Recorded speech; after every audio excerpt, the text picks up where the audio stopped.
Remember, our baptism is a sign, a symbol of receiving Christ. Yung mga tao ito ay nilulubog sa tubig bilang simbolo ng ginawa ni Hesus Kristo na siya ay pinatay, alibing, and muling nabuhay. Yun ang kaligtasan para sa taong ginawa ni Kristo. Yung tao na nagpapabautismo ay dapat na tumanggap na sa Panginoon.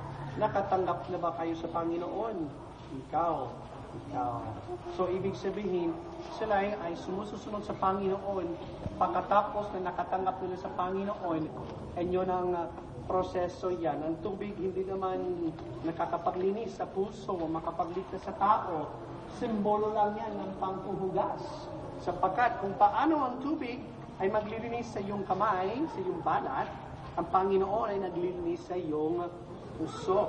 So yung bautismo ay para sa tao na tumanggap na sa Panginoon at pag nabautismo ang tao ay naging miyembro dito sa New Life Baptist Church.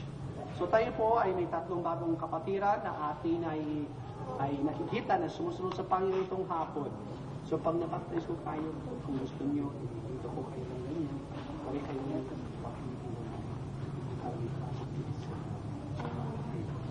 Okay, so this afternoon, kung sila ay handa, Jennifer ang ating tatawagin muna. Dito.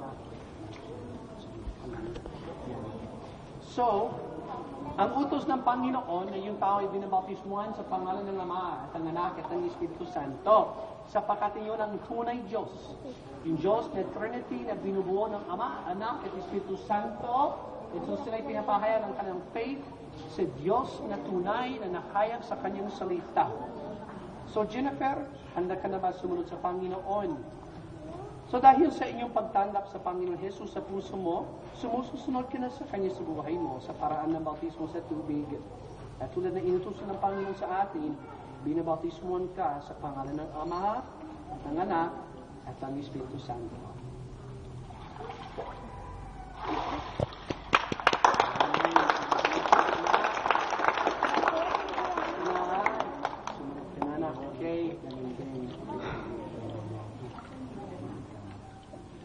Yan na, handa ka na ba sumunod sa Panginoon? Good. Anak, itong hapon ay sumusunod ka sa Panginoon sa parang ng pagbautismo sa tubig. Ito ang inutusan niya sa atin na yung tumanggap sa Kanya ay mabautismuhan sa pangalan ng Ama at ng Anak at ng Espiritu Santo. Hey.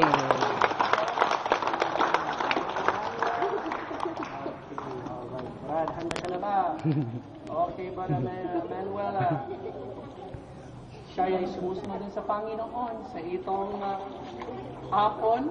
And tayo po ay sumusunod sa utos ng Panginoon sa parang ng pagbautismo. Ano ikaw binabaptize sa pangalan ng Ama at ng Anak at ng Espiritu Santo.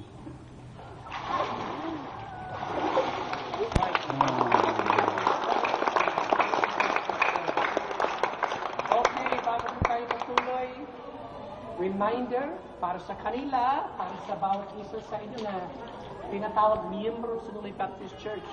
Ang pagiging miyembro ay hindi paglalaro, ito ay pribileho. Ito ang paraan ng paglilingkod sa Panginoon. Ang tao na naglilingkod sa Panginoon ay member sa isang tunay na local church tulad ng dito. So itapat yung ito hanggang kailan? Hanggang buhay ka.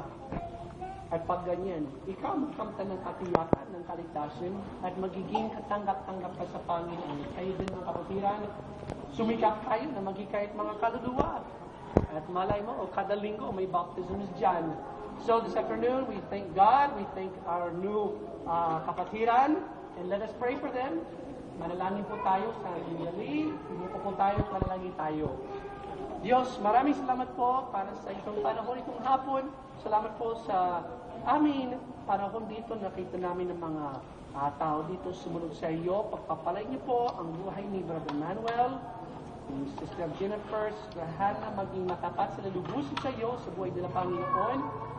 Panginoon, dalangin ko po na kayo pong magpapalakas sa kanilang faith, maging matapang na sumunod sa iyo palagi, at kami po ay maging kakbay sa kanila bilang kapananampalataya. Salamat po Diyos para sa aming kaarawan nito na amin ay tinatapos dito sa baptism. Salamat po sa privilege namin na makakita namin ang kanilang pagsunod sa iyo, itong tatlo. Pagpapalay niyo po sila at kaming lahat. Salamat po Diyos para sa lahat na ito, sa pangalan ni Jesus. Amen. Amen. Magandang hapon and congratulations sa